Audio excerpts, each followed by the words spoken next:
Welcome to online classes. तो जैसे कि आप सब जानते हैं, हम आज इतिहास का कक्षा 9th मतलब क्लास 9th का चैप्टर 1 कर रहे थे। तो हमने पार्ट 2 में बहुत सी चीज़ें देख ली थी। फ्रांस की मोनार्की के बारे में देखा था, लुई 16 के बारे में देखा था। वो सारी चीज़ें मैंने आपको पिछले वाले पार्ट में बता रखी है, ठीक है, वहाँ से आप पढ़ लीजिएगा। अब हम ये देखेंगे कि राजतंत्र तो था ही, पर राजतंत्र से नाराज होकर सब करके नेशनल असेंबली बनी। तो नेशनल असेंबली ने अपना एक कॉन्स्टिट्यूशन बना दिया। कॉन्स्टिट्यूशन मतलब संविधान बना दिया। अब जब मोनार्की में संविधान बना तो राजा ने लुई 16 ने भी स्वीकार कर लिया, तो फ्रांस कैसी बन गई। अब राजतंत्र से फ्रांस बन गया संवैधानिक राजतंत्र। तो फ्रांस जो है संवैधानिक राजतंत्र गया। चलिए देखते हैं संवैधानिक राजतंत्र के बारे में जब नेशनल असेंबली ने अपना संविधान लिख दिया। तो यहाँ तक हमने देख लिया था ये कि नेशनल असेंबली ने सन 1793 में संविधान का प्रारूप पूरा कर लिया। तो इन्होंने क्या किया भाई, संविधान बना लिया अच्छी तरह से। बताया था ना मैंने आपको, सब इकट्ठा हुए थे बना दिया था, तो फिर राजा भी मान गया। अभी संविधान का मुख्य उद्देश्य क्या था? वो था सम्राट की शक्तियों को सीमित करना, कि भाई सम्राट की शक्तियां सीमित होनी चाहिए। लुई 16 जो है उसकी पावर कम होनी चाहिए। एक व्यक्ति के हाथ में केंद्रित होने के बजाय अब इन शक्तियों को विभिन्न संस्थाओं, विधायिका, कार्यपालिका एवं न्यायपालिका में विभाजित एवं हस्तांतरित कर दिया गया। तो उन्होंने क्या किया भाई, उन्होंने एक व्यक्ति को ना देकर के इसको इन 3 भागों में अलग अलग व्यक्तियों को कार्यभार सौंप दिया और हस्तांतरित कर दिया।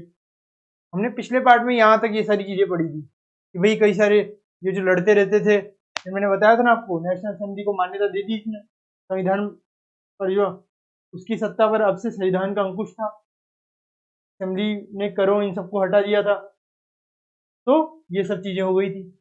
और हम राजतंत्र के बारे में आप जो जान रहे हैं उसमें भी यही हो रहा है कि भाई एक पावर जो एक व्यक्ति लुई 16 के हाथ में थी उसे हटाकर कार्यपालिका, न्यायपालिका और विधायिका जो हमारी होती है ना, एग्जीक्यूटिव, जुडिशरी, लेजिस्लेटिव, इंग्लिश में अगर हम कहें तो ये वही है।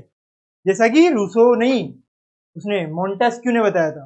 मोंटेस्क्यू ने भी आपको यही बताया था कि भाई 3 भागों में बांटना चाहिए, कार्यपालिका, न्यायपालिका और विधायिका। मोंटेस्क्यू के बारे में मैंने आपको पिछले वाले पार्ट में बता दिया है। अब यहाँ पे हमने ये सारी चीजें देख ली है, चलिए आगे देखते हैं। इस प्रकार फ्रांस में संवैधानिक राजतंत्र की नींव पड़ी। अभी फ्रांस में जो है संविधान बन गया 1791 में, संविधान बन गया, तैयार हो गया। और फिर संविधान ने जो है सम्राट की शक्तियां कम कर दी और 3 भागों में जो है शक्तियों को डिवाइड कर दिया। तो ये सारी कार्यपालिका, न्यायपालिका, विधायिका, यही सब चीजें संभालेंगे। तो फ्रांस जो है एक राजतंत्र तो था ही, जिसमें राजा था, मगर अब ये संवैधानिक राजतंत्र बन गया। चित्र 7 दिखाता है कि नई राजनीतिक व्यवस्था कैसे काम करती थी। अब ये चित्र जो है ना आपको, ये जो यहाँ पे दिख रहा है, ये चित्र आपको बता रहा है कि नई जो राजतंत्र व्यवस्था है वो कैसे काम करती है संवैधानिक। कि भाई ये सारे लोग हैं, ये क्या करेंगे, वोट करेंगे, निर्वाचन अपने अपने जो भी इन्होंने सोचे कि इनको वोट करना चाहिए उनको वोट किया, यहाँ पे ले आएंगे। फिर इसके बाद इन निर्वाचकों में से कुछ लोगों को चुनकर ये खुद ही चुनेंगे किन किन को जाना चाहिए, और फिर 745 सदस्यों को चुनकर ये अपने आप में, ये तो डायरेक्ट हो रहा है, ये इनडायरेक्ट हो रहा है, मतलब ये प्रत्यक्ष रूप से अप्रत्यक्ष रूप से हो रहा है। यहाँ पे इन सबने राय जानी और असेंबली में। अब फिर ये क्या करेगी, ये सम्राट पर अंकुश लगाएगी कि भाई आप संविधान से चलिए, आप अपने हिसाब से नहीं चलेंगे। ये जो मंत्रिमंडल है इनका, उस पर भी नियंत्रण रखेंगे। भाई राजा जो आपके मंत्री हैं, गण हैं, उन सब पे भी हमारा नियंत्रण होगा। तो सम्राट, मंत्री, सब पे इनका नियंत्रण होता था। तो इतना ही नहीं, जो लोग थे ना, ये खुद वोट करके न्यायाधीश चुनते थे। ये क्या करते थे, ये वोट कर लेते थे और वोट करके न्यायाधीश चुन लेते थे। तो इस तरीके की राजनीतिक व्यवस्था कहाँ पे थी, फ्रांस में चल रही थी। ये हमने देख लिया। अब चलिए आगे चलते हैं।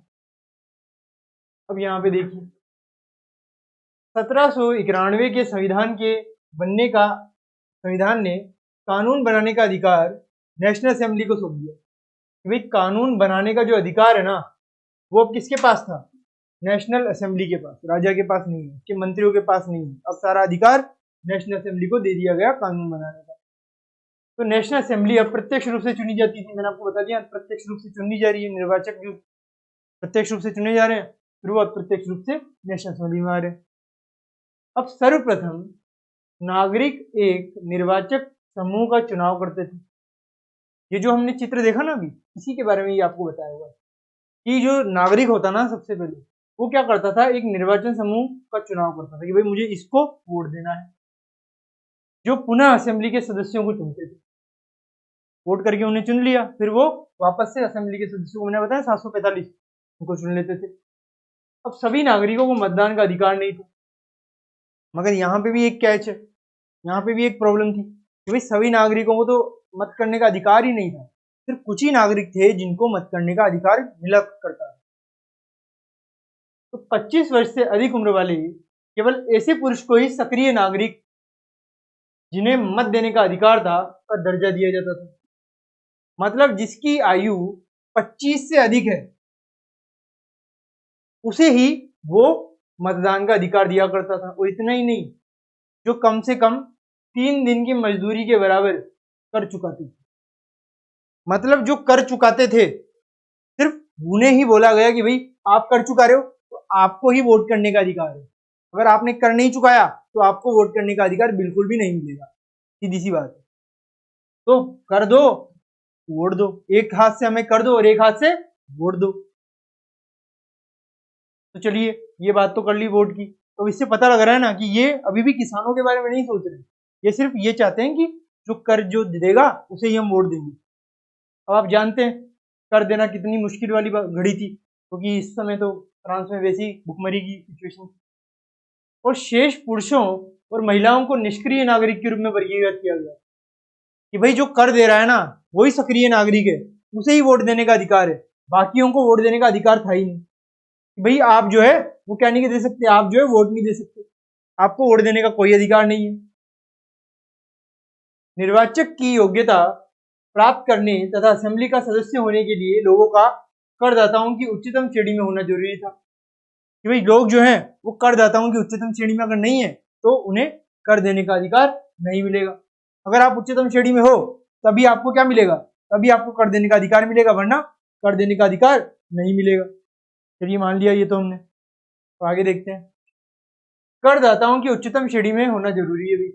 अगर आप करदाताओं की उच्चतम श्रेणी में नहीं है तो आपको वोट डालने का अधिकार नहीं, ये हमने देख लिया। चलिए आगे देखते हैं।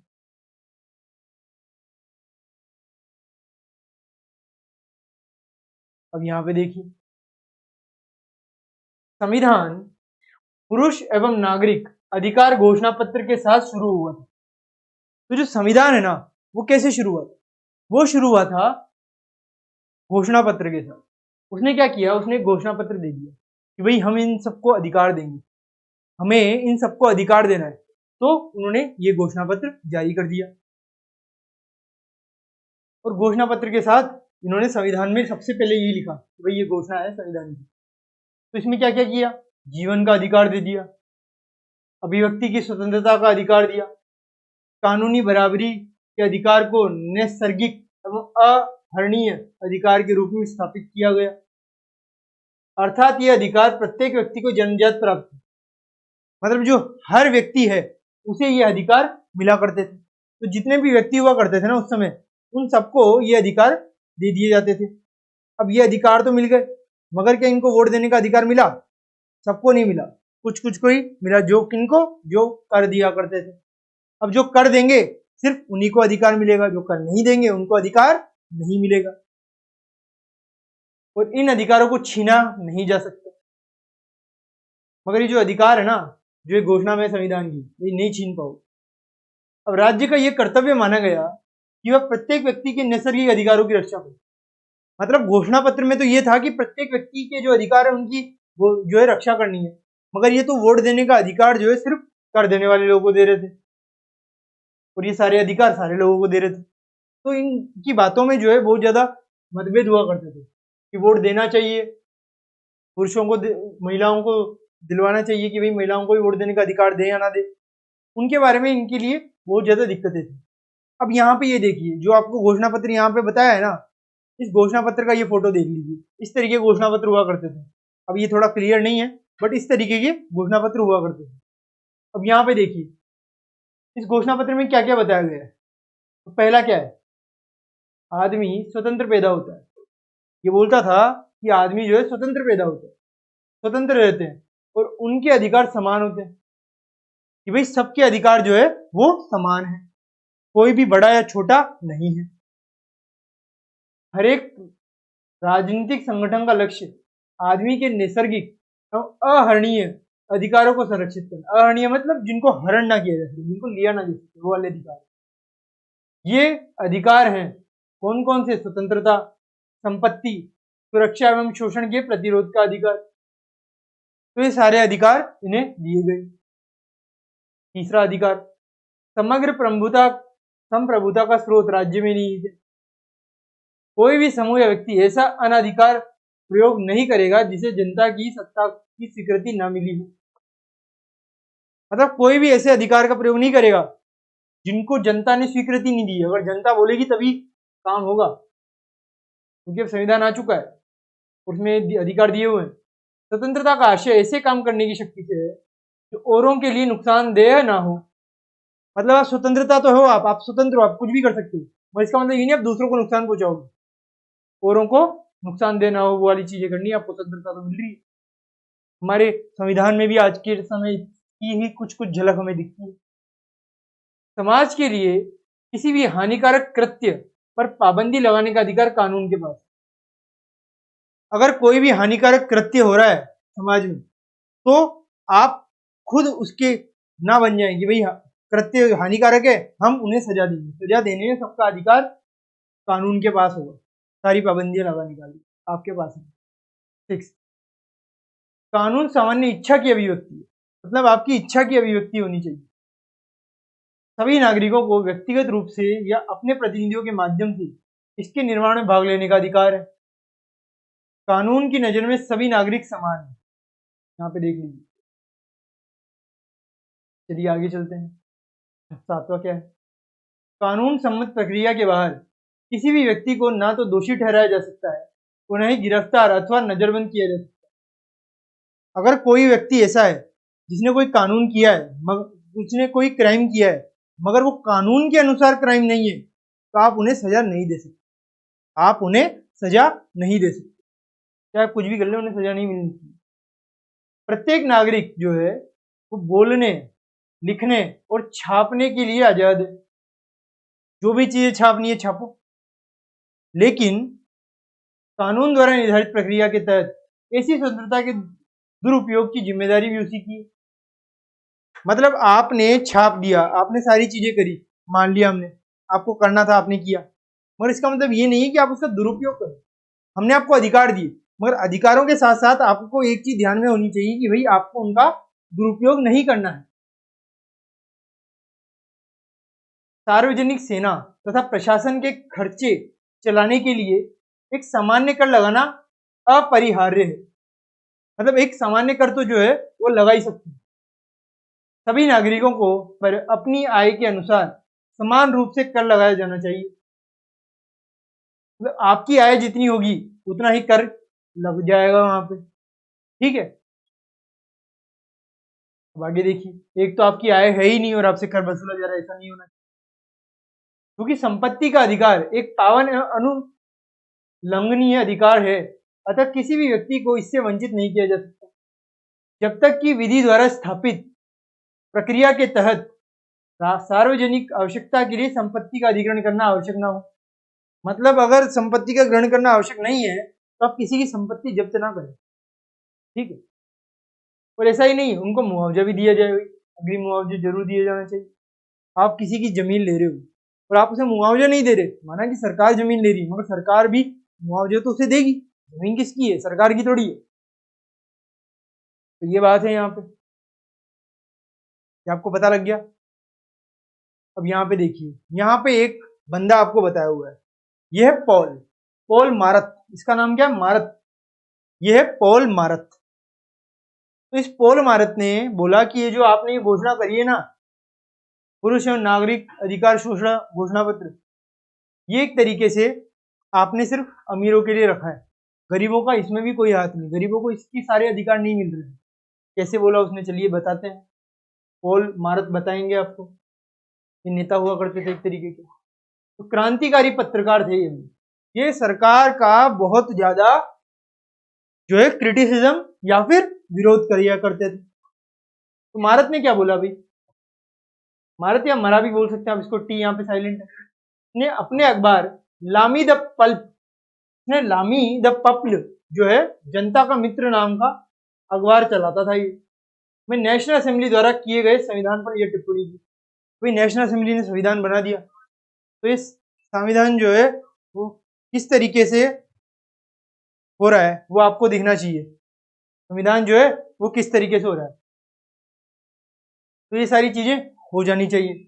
जनता के प्रतिनिधित्व का कार्यभार अमीरों को सौंप दिया गया। भाई जनता के जो भी प्रतिनिधि है वो कार्यभार जो है अमीरों को ही सौंपा गया है। यहाँ पे जितने प्रतिनिधि वो सारे अमीर है, गरीबों को तो आपने कुछ दिया ही नहीं प्रतिनिधि। गरीबों और शोषितों की दशा केवल शांतिपूर्ण तरीकों से कभी नहीं सुधर सकती। इनका मानना था कि अगर शांति बना के रखी ना तो कभी भी गरीबों की स्थिति नहीं बदलेगी। यह इस बात का अकाट्य प्रमाण है कि धनाढ्य वर्ग कानून से को कैसे प्रभावित करता है। फिर भी ये कानून तभी तक चलेंगे जब तक लोग इन्हें मानेंगे। अब जो धनाढ्य वर्ग है वो कानून का पालन कब तक करता है देखते हैं, मगर ये कानून भी तब तक चलेंगे जब तक धनाढ्य लोग इन्हें मानेंगे। जब से उन्होंने बोल दिया कि भाई हम ये कानून नहीं मानेंगे, कानून हट जाएंगे, कानून को हटा दिया जाएगा। जिस तरह उन्होंने कुलीनों द्वारा लादे गए जुए को उतार फेंका, एक दिन वही हश्र अमीरों का करेंगे। कि भाई जैसे आपने आप ये कुलीन वर्ग और पादरी वर्ग को हटाया ना नेशनल असेंबली वालों ने, तो जो आपको भी ये सारे वर्ग जो नीचे बैठे हैं ना आपके, वो हटा देंगे, ये ध्यान रखिए। तो ये इसने लामी द पप्ल में लिख दिया। तो विरोध करता था भाई, आप अखबार चला रहे हो क्या कर रहे हो। अब जो ये राजनीति हो रही थी, मैंने आपको बताया ना ये इलेक्शन होते थे नेशनल असेंबली में, ये सारे मेंबर्स आते थे चुन के, वो सब मैंने बता दिया आपको। संवैधानिक राजतंत्र है यहाँ पे। अब ये राजतंत्र है तो कुछ ना कुछ तो लोगों के प्रतीक होंगे। लोग वोट कैसे देंगे, वोटों का प्रतीक होता है। तो ये देखिए लोगों के 18वीं सदी में ज्यादातर स्त्री पुरुष पढ़े लिखे नहीं थे, इसलिए महत्वपूर्ण विचारों का प्रचार करने के लिए छपे हुए शब्दों के बजाय अक्सर आकृतियों एवं प्रतीकों का प्रयोग किया जाता था। भाई छपे हुए शब्द नहीं चाहिए हमें कुछ आकृतियां करनी होगी। ले बार्बिये ने अपनी पेंटिंग में अधिकारों के घोषणा पत्र को लोगों तक पहुंचाने के लिए अनेक प्रतीकों का प्रयोग किया। आइए इन प्रतीकों को समझने की कोशिश करें। ये कौन कौन से प्रतीक हैं जो लोग इस्तेमाल करते हैं। ये देखिए टूटी हुई जंजीर, कि भाई जंजीर टूट चुकी है, हमें वोट दो। यहाँ पे देखिए छड़ों का बच्छीदार गट्ठर, तो जैसे आज के समय क्या है, आज के समय कमल का फूल बीजेपी का है। कमल का फूल कहाँ का है, बीजेपी का। हाथ क्या है, हाथ है कांग्रेस का। उसी तरीके से यहाँ पे ये सब दिया हुआ है। चलिए देखिए कौन कौन से, ये सब हमारे काम के नहीं, मगर देखिए आंख है, ये राजदंड है, ये सब के सब प्रतीक हैं भाई। त्रिभुज के अंदर रोशनी बिखेरती आंख, देखिए ये टोपी भी है, ये नीला सफेद लाल, ये उड़ती हुई तो ड्रेनों वाली स्त्री। तो इस तरीके की चीजें यहाँ पे बताई गई। ठीक है, ये सारे प्रतीक हैं जो प्रयोग किया करते थे ये सब। तो हमने देख लिया संवैधानिक राजतंत्र बन गया वही राज, इस तरीके से इलेक्शन होते थे। ये हमने सारी चीजें देख ली इलेक्शन की। अब हमारा नेक्स्ट टॉपिक निकल कर आता है, वो क्या है, वो है फ्रांस में राजतंत्र का उन्मूलन और गणतंत्र की स्थापना। मतलब अब राजतंत्र जो है ना वो भी नहीं रहा, मतलब कि संवैधानिक राजतंत्र तो बन गया, बट बाद में संवैधानिक राजतंत्र को भी खत्म किया गया और लाया गया गणतंत्र, रिपब्लिक, गणतंत्र लाया गया। चलिए देखते हैं क्या हुआ, क्या क्या स्थितियों में परिवर्तन आया। फ्रांस की स्थिति आने वाले वर्षों में भी तनावपूर्ण बनी रही। फ्रांस की स्थिति तो अभी भी तनावपूर्ण ही थी, वहां पे तो अभी भी बहुत ज्यादा दिक्कतें आ रही थी। यद्यपि लुई 16 ने संविधान पर हस्ताक्षर कर दिया। इस समय जो लुई 16 थे उन्होंने माना कि संविधान को मानना ही हमारे लिए सही है, परंतु प्रशा के राजा से उसकी गुप्त वार्ता भी चल रही थी। तो एक तरफ तो आप जो है ये हस्ताक्षर कर रहे हो संविधान पे, और दूसरी तरफ आप प्रशा जो है ना उसके राजा से गुप्त वार्ता कर रहे हो। अब फ्रांस की घटनाओं से अन्य पड़ोसी देशों के शासक तो फ्रांस में संविधानिक मोनार्की थी, संविधानिक मोनार्की में संविधानिक राजतंत्र। तो सब लोगों को जो राजतंत्र के थे उनको लगा कि भाई हम हमारे यहाँ तो राजतंत्र है, हमारे यहाँ तो कोई ऐसा नहीं संविधान वगैरह कुछ रखते नहीं, हम सारी चीजें हम करों से वसूल करते हैं, सब करते हैं। आप सभी सारी चीजें हटाएंगे, ये सबको अधिकार दे देंगे तो हमारी जनता भी विद्रोह कर देगी, हमारी भी राजगद्दी छिन जाएगी। तो फ्रांस को इस वजह से लोग जो है आस पड़ोस के जो देश है वो पसंद नहीं किया करते। अब इसीलिए 1789 की गर्मियों के बाद होने वाली ऐसी घटनाओं को नियंत्रित करने के लिए इन शासकों ने सेना भेजने की योजना बना ली थी कि भाई अब तो फ्रांस को रोकना पड़ेगा, सेना भेजो और इन्हें रोको। तो देखते हैं क्या हुआ। लेकिन जब तक इस योजना पर अमल होता, अप्रैल 1792 में नेशनल असेंबली ने प्रशा और ऑस्ट्रिया के विरुद्ध युद्ध की घोषणा का प्रस्ताव पारित कर दिया। मगर ये देखिए क्या हुआ, जब तक इस योजना पर अमल होता ना, अप्रैल 1792 में नेशनल असेंबली ने प्रशा और ऑस्ट्रेलिया के विरुद्ध युद्ध की घोषणा का प्रस्ताव पारित भी कर दिया। मतलब प्रशा और जो ऑस्ट्रिया है वो सोच रहे थे कि भाई हम युद्ध करने की सोच भी सकते हैं, बट इन्होंने तो पहले से युद्ध की घोषणा कर दी नेशनल असेंबली। अब जो नेशनल असेंबली ये करेगी घोषणा युद्ध की, तो क्या होगा देखते हैं हम आगे क्या होता है। रिपब्लिक ऐसी थोड़ी बन जाएंगे, कुछ ना कुछ तो यहाँ पे भी घटनाएं होंगी। तो प्रांतों से हजारों स्वयंसेवी सेना में भर्ती होने के लिए जमा होने लगे। जो भी प्रांत थे ना उनसे हजारों लोग आए, तो भाई बोले कि हम सेना में भर्ती होंगे और लड़ेंगे। उन्होंने इस युद्ध को यूरोपीय राजाओं एवं कुलियों के विरुद्ध जनता की जंग के रूप में लिया। भाई हम जनता हैं, फ्रांस की जनता, तो हम जनता जो इन राजाओं को युद्ध की चुनौतियां दे रही। उनके होठों पर देशभक्ति के जो तराने थे उनमें कवि रोजेट दी लाइल द्वारा रचित मार्सिले भी था। तो ये कोई गीत होगा जो बोला जाता था, कवि करते थे। अब यह गीत पहली बार मार्सिलेस के स्वयंसेवियों ने पेरिस की ओर कूच करते हुए गाया था। पेरिस की ओर ऐसी कूच कर रहे थे, वो जश्न कर रहे थे कि भाई अब हम सब साथ है, तो उन्हें गीत गाने लग गए मार्सिले वाला। इसलिए इस गाने का नाम मार्सिले हो गया, जो फ्रांस का राष्ट्रगान है। तो मार्सिलेस जो है ना वो एक जगह होगी, वहां से ये लोग स्वयंसेवी गाना गाते थे। अब चूंकि वहां से गाना गाते थे तो मार्सिलेस इसका नाम पड़ गया गाने का। अब ये मार्सिले जो गाना है ना ये आगे जाकर क्या बना, फ्रांस का राष्ट्रगान बना। जैसे हमारा राष्ट्रगान है ना उसी तरीके से इनका भी राष्ट्रगान बन गया। कौन, मार्सिले। अब क्रांतिकारी युद्धों से जनता को भारी क्षति एवं आर्थिक कठिनाइयां झेलनी पड़ी। अब आप इतने क्रांतिकारी युद्ध करेंगे हैं, सोचेंगे हर जगह क्रांति लाओ, क्रांति तो ले आएंगे, बट लोगों का क्या। पुरुषों के मोर्चों पर चले जाने के बाद घर परिवार और रोजी रोटी की जिम्मेदारी औरतों के कंधों पर आ पड़ी कि भाई सारे के सारे जो पति थे वो तो चले गए कहाँ, जंग लड़ने। अब उनकी जो औरतें थी उन्हें तो जिम्मेदारी भी लेनी पड़ी अपने बच्चों की, परिवार वालों की। अब देश की आबादी के एक बड़े हिस्से को ऐसा लगता था कि क्रांति के सिलसिले को आगे बढ़ाने की जरूरत है। अब देश का जो बड़ा हिस्सा था ना उसको ऐसा लगता था कि क्रांति के सिलसिले को आगे बढ़ाने की जरूरत है, भाई क्रांति होनी चाहिए। क्योंकि 1791 के संविधान से सिर्फ अमीरों को ही राजनीतिक अधिकार प्राप्त हुए थे। बताया ना, पॉल मारत ने भी बोला था। अब लोग राजनीतिक क्लबों में अड्डे जमाकर सरकारी नीतियों और अपनी कार्य योजनाओं पर बहस करते थे। लोग जो राजनीतिक क्लबों में आते थे और बहस करने लग देते थे, भाई क्या करना चाहिए फ्रांस में और क्या हो रहा है, ये सारी चीजें उन पे बहस होती थी।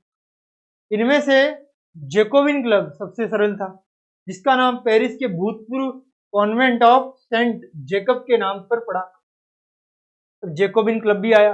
जब राजनीतिक क्लब बने तो बहुत सारे बन गए, उनमें एक जेकोबिन क्लब था जिसने भी बाद में सरकार बना ली, जो अब इस राजनीतिक समूह का अड्डा बन गया था कि भाई अब तो जेकोबिन ही है, जो करेगा जेकोबिन करेगा। इस पूरी अवधि में महिलाएं भी सक्रिय थी। क्या था, महिलाएं जो है बहुत सक्रिय थी और उन्होंने भी अपनी क्लब बना लिए। उन्होंने भी सोचा भाई हम भी क्यों पीछे रहे, हम भी क्लब बनाएंगे, बना लिए। इस अध्याय के खंड 4 में आप उनकी गतिविधियों एवं मांगों के बारे में जानेंगे। तो हमारा जो खंड है ना 4, उसमें बताया गया है कि महिलाओं का क्या योगदान था फ्रांसीसी क्रांति में। आगे पढ़ेंगे अभी इस वाले में सिर्फ यहां तक आपको बताया गया है। तो जेकोबिन क्लब के सदस्य मुख्यतः समाज के कम समृद्ध हिस्से से आते थे।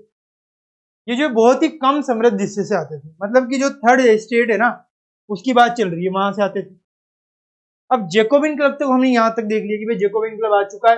अब जेकोबिन क्लब के बाद की जो कहानी है वो हम हमारे नेक्स्ट पार्ट में करेंगे। तब तक के लिए thank you very much, have a nice day.